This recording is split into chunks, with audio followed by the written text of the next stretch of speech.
Un, dos, tres, maravilloso. Estamos aquí con ustedes para presentarles el segmento de seguridad industrial. Esta mañana estaré con ustedes. El señor Luis Gómez Quilo se encuentra sufriendo quebrantos de salud. Por esa razón presento con todo gusto el segmento de seguridad industrial. Hoy nos acompaña un invitado especial de este segmento, el señor Mauricio Valdés, a quien le damos la bienvenida y le preguntamos, ¿de qué empresa es, don Mauricio? Buen día, Carlos. La empresa CMS Industrias. ¿A qué se dedica? Gracias por la invitación. Nos dedicamos a asesorías y capacitaciones específicamente en salud y seguridad ocupacional. Qué bien. Esto es relacionado con el tema de esta mañana porque el tema es de la seguridad industrial en las empresas. ¿Qué es realmente la seguridad industrial en una empresa, don Mauricio? Muy buena pregunta. Hemos puesto un apellido a la seguridad y la verdad la seguridad no debería de tener apellido. La seguridad es una cultura. La seguridad no es industrial, la seguridad puede ser en la casa, en la calle, en todos lados. Entonces lo resumimos como cultura y debemos de mejorar la cultura. En el sistema de seguridad hay 3 elementos y son indispensables para que se ejecute la seguridad. El primer elemento pueden ser los equipos, puede ser su vehículo, puede ser una máquina, puede ser una pulidora, y esos equipos tienen que estar en buenas condiciones. El segundo elemento, que es el más vulnerable a falla, es el recurso humano. Es el que tiene criterio, conocimiento, o de repente ninguna de las dos. Y entonces viene la supervisión. La supervisión es el tercer elemento, que si uno de estos 3 elementos no están, no hay seguridad. Me parece interesante eso que dijo de que le poníamos nombre y apellidos a algo y se relacionó usted de lo que puede ocurrir en una empresa. Pero si vemos un hogar, es una pequeña empresa que también está sujeta a sufrir alguna falla industrial en la estufa por mal manejo o por un corte inesperado, donde también se debe tener cierto cuidado, ciertos elementos de seguridad preventiva.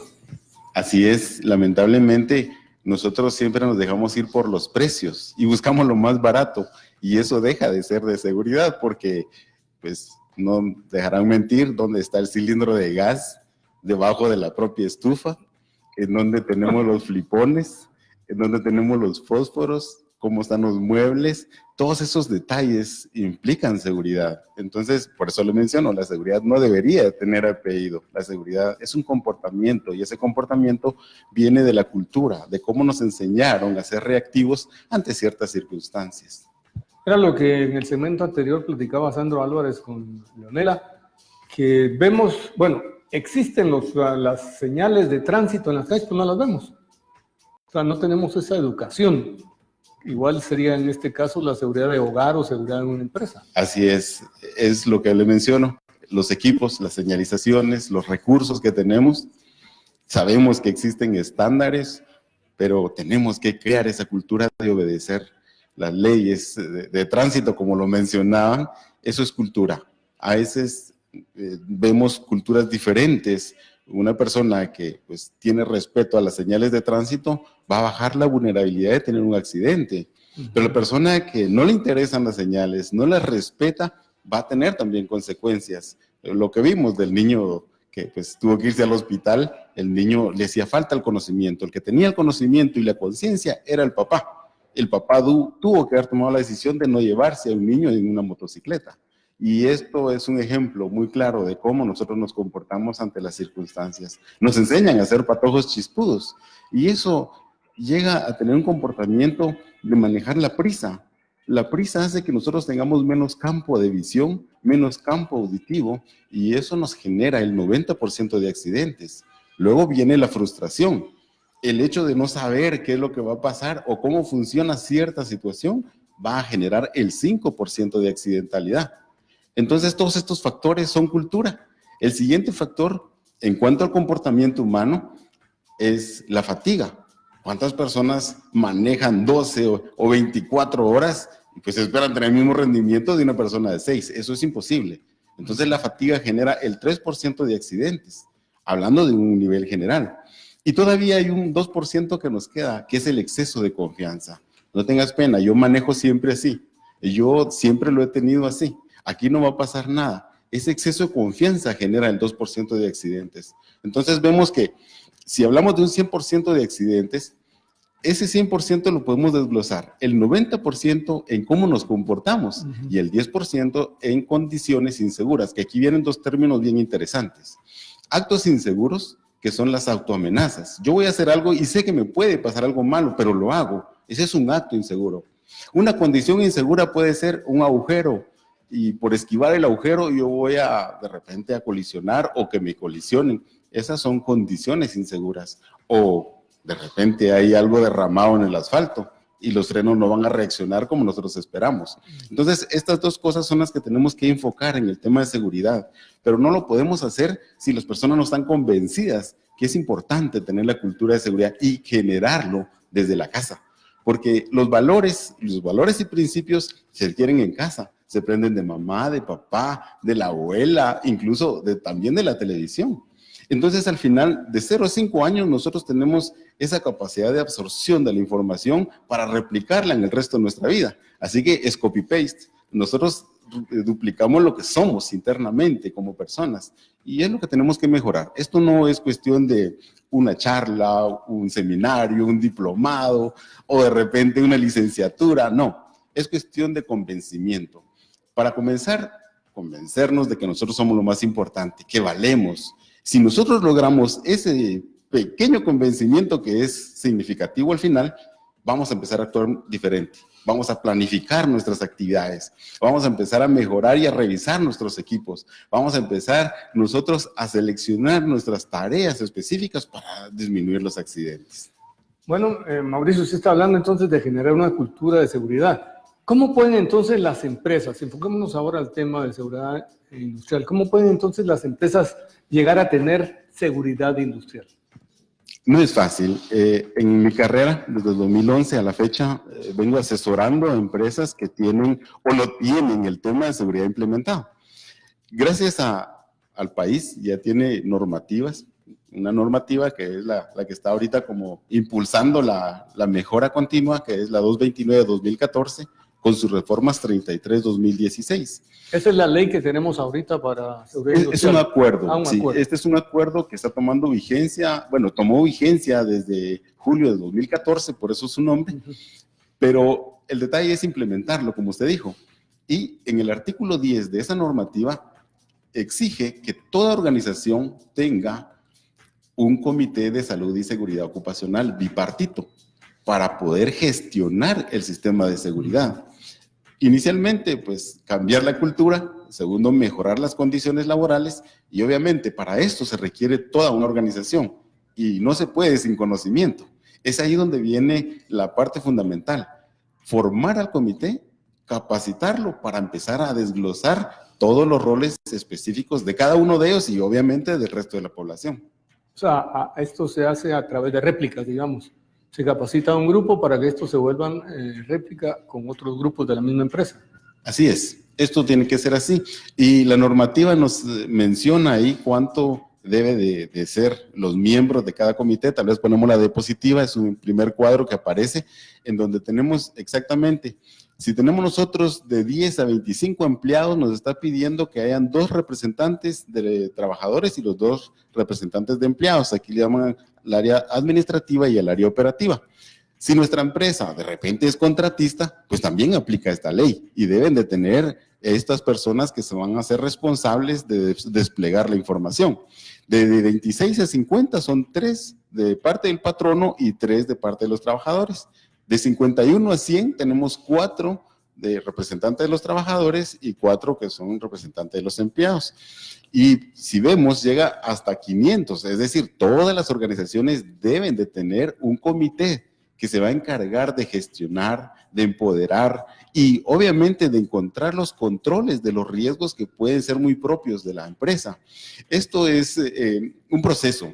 Como le menciono, inicialmente hay que registrar el comité en el Ministerio de Trabajo, en donde en un libro de actas foliado ya les dan ahí un asesor y llegan a visitarles para poder acompañarlos en todo el proceso. Este comité tiene la responsabilidad, como le menciono, inicialmente de formarse. No tienen el conocimiento y sin conocimiento no va a ser posible generar la cultura. Entonces, inicialmente formar al comité, capacitarlo y luego ya vienen el resto de roles y responsabilidades. ¿Tenemos más gráficas? Sí, tenemos un accidente y me gustaría mostrarlo. Es un accidente que está en las redes sociales, pero la importancia de tener seguridad en una empresa es para evitar precisamente esto. El espíritu de esta normativa es disminuir los accidentes y gracias a Dios se tienen estadísticas. El Seguro Social tiene unas estadísticas por ahí en donde nos menciona que salió la normativa de 2014 y empezó en descenso la cantidad de accidentes. Ahí tenemos ese accidente que es un accidente de trabajo en altura. La normativa nos menciona que deben de tener las manos libres para subir escaleras o andamios, cosa que no está haciendo ahí nuestro amigo. Lleva tornillos en un costal y el segundo también lleva tornillos en un bote y van hacia arriba. Están usando un andamio y no llevan una línea de vida anclada, sino que la llevan en la espalda. Y ahí vemos la interacción de máquina-hombre, porque las personas van a poner los tornillos y tuercas ahí arriba. Ahí abajo hay una tijera. Es la que van a colocar en esa viga que está ahí. Entonces interactúa la grúa, interactúan las personas. Elevan la tijera que usted logra ver ahí están las eslingas, están elevando a través de una grúa, en la grúa no se logra ver, pero esa tijera tiene el efecto de péndulo y golpea la base del andamio y cae una persona. Seguramente esa persona fallece. Un golpe de esa magnitud y en las cervicales, yo le puedo decir que fue una muerte segura. Eso es lo que se pretende con la normativa, la 229 de 2014, y también hay algunas otras. Incluso yo menciono también la NRD2 que nos ayuda a mejorar las condiciones laborales, y todo es el enfoque del recurso humano. Sí, realmente ahí no había seguridad. En ninguna de todas las, de todos los que vimos, de todos los trabajadores, a pesar de que tenían su casco, el escalar con algo en la mano, ya el balance no es el normal. El andamio muy flojo, muy cerca donde estaba la tijera, en fin. Y vimos caer a uno, el otro, quién sabe qué le pasó. Posiblemente quedó allá, ya había llegado a la superficie, es posible. Entonces, aquí vemos otro video en donde no falla el recurso humano, sino que lo que falla es el equipo. Imagínense estas personas que hayan sido entrenadas, capacitadas y de repente falla el equipo. También es un accidente que pudo haber sido fatal, no lo sé. Y aquí tenemos otro, bueno, más adelante vamos a ver el de estos niños. Ahorita necesito que veamos donde falla la persiana. Le cae también en las cervicales. Son golpes fatales. Sí. Entonces, ahí de nada pudo haber servido que la persona tuviera un casco, un arnés o no. Lo que uno tenga como mente, la seguridad. La seguridad no es el equipo de protección en sí.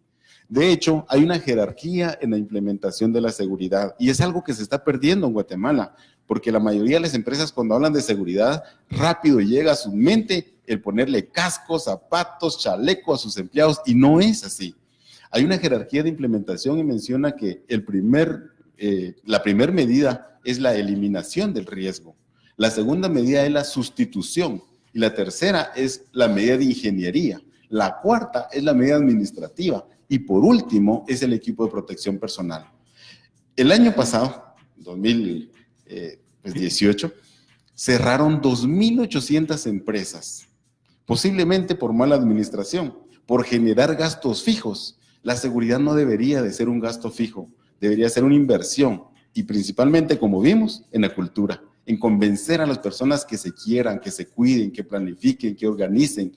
Eso es lo que reduce el 90% de accidentes. Si una empresa gasta en cascos, chalecos y demás, están reduciendo nada más el 10%. Entonces sí hay necesidad de implementar un sistema de gestión, pero con conocimiento. De lo contrario, se vuelven gastos fijos y se mueren las empresas porque no son competitivas. Hoy día tenemos que ser competitivos porque de lo contrario... En todo sentido. En todo sentido. Anteriormente se hablaba de productividad y calidad, hoy no. Hoy hablamos del tercer elemento que es el fundamental, la seguridad. Y todavía hay un lema que dice, si en algún momento entra en polémica la calidad, la productividad y la seguridad, debe prevalecer la seguridad. El recurso humano es lo más valioso de cualquier organización. Sin el recurso humano no hay producción. El peligro que estamos viendo aquí, ¿cuál es? Ok, interesante. Este es un juego de niños que me encanta analizarlo, porque a veces confundimos el peligro y el riesgo. Aquí vemos un par de niños jugando, bueno, de hecho son 3 los niños que están jugando, y es un juego muy peligroso que podría ser fatal. El peligro es físico, ahí pudo haberles caído la escalera en la cabeza y también generar una muerte. El riesgo es que ellos lleguen a ese nivel de actividad. Ese es el riesgo, pero ellos no lo saben. Y obviamente tiene que haber un adulto, pues. Exactamente, ahí viene la supervisión. Si no hay supervisión, los niños lo que quieren es experimentar, y con cosas tan delicadas como esas. Un movimiento en falso les cae la escalera en la cabeza y se mueren.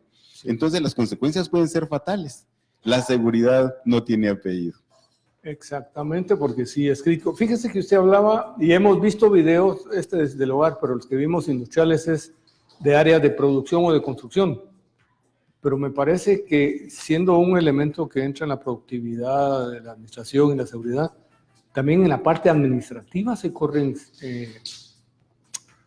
el riesgo de que se sufra un accidente. Un tomacorriente que no funcione bien puede enchufar a alguien que utilice una computadora, etcétera, etcétera. Es decir, creo que lo que usted ha tratado de explicarnos no es solo que aprendamos a tener la cultura de seguridad para las áreas más sensibles a riesgos, sino que todas las áreas son sensibles a riesgos, unas más que otras. Así es, exactamente. Cuando se hace un análisis de riesgos, inicialmente se identifican los peligros. En todo el mundo podemos decir que hay 8 peligros. Están los peligros físicos, químicos, biológicos, ergonómicos, psicosociales, mecánicos, eléctricos y locales. Esos 8 peligros no se pueden eliminar. Nos van a servir para producir, para disminuir el esfuerzo humano. Lo tenemos ahí. Lo que usted mencionaba, la energía eléctrica, todo lo utilizamos para infinidad de actividades.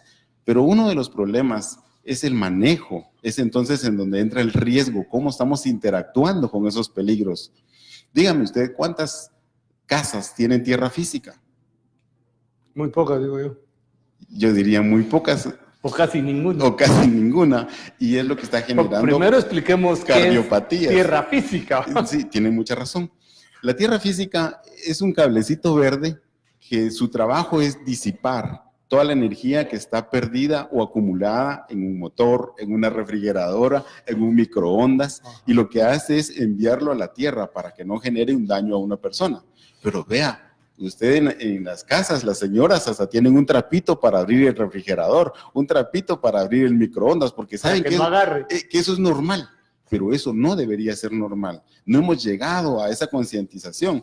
Otra cosa muy común que pasa en las casas, vienen y dicen, no conoces a algún electricista porque se me dispara el flipón del calentador.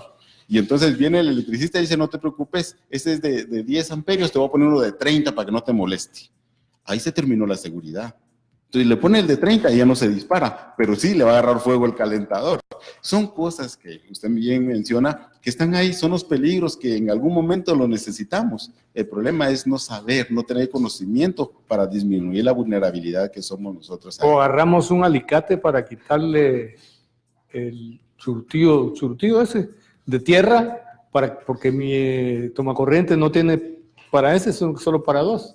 Ya le quité también, por ahí nos damos cuenta que no hay tierra en la casa, ¿no? Es cierto. Otra vez, vamos al costo-beneficio, porque dicen, bueno, ¿cuánto me cuesta un tomacorriente que solamente tiene 2 orificios? ¿Y cuánto me cuesta uno polarizado, que tiene los 3 orificios? Entonces es más barato el que no tiene. Y vienen y después se encuentran con esas malas prácticas, que eso es muy común. Muy bien, muchísimas gracias, don Mauricio.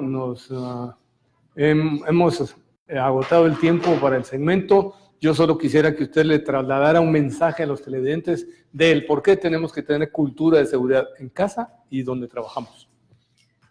Muchas gracias por la oportunidad. El mensaje es quererse. Si usted se quiere, va a empezar a hacer herramientas, obviamente planificar actividades y direccionar esa cultura. Foméntenlo en casa. En las escuelas no hay un tema de seguridad, en los colegios no hay un tema de seguridad, en las universidades se encuentra, pero aquí, como mencioné, la cultura empieza en casa.